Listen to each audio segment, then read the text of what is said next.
do sveta breakbeatu sa mi podarilo v 68. vojsť a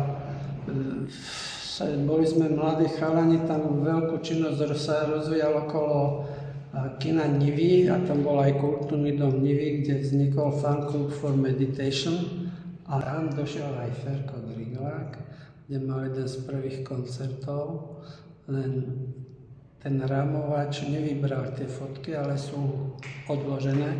Ale som začal si pokračovať a zistilo sa, že Fero Griglák je ako gitarový génius.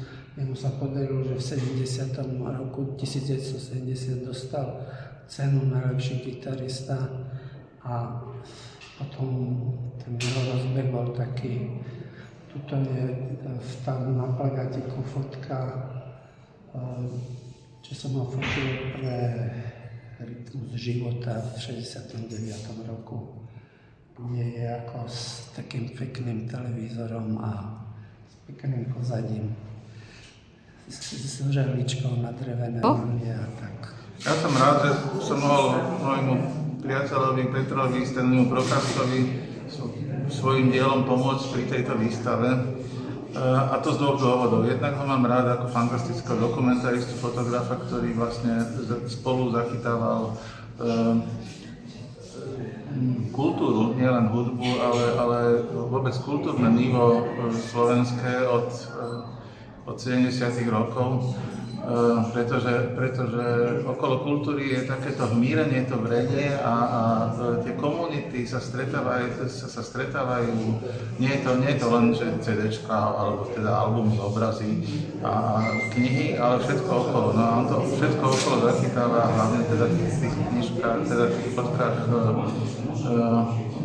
Z-čkových, z D-klubu. No a potom aj tie ostatné sú úžasné dokumenty. No a celkom to dobre sadlo táto téma do toho, že vlastne Fermata a Fero Griglák sa tak požili koncom minulého roka. Mali Fero s Fermatou vo vynovenom zložení, hrajú fantasticky, mali niekoľko koncertov, na dvoch sa krstila, alebo teda uvádzala do života moja kniha Fero Griglák a Fermata, ktorú som napísal a vyšla koncom minulého roka. Takže tu máme vlastne koncerty, knihu a teraz túto výstavu a ešte Fero pripravuje ďalší album, takže máme tu taký ekosystém Fera Grigláka a Fermaty a toto je veľmi pekná súčasť. No a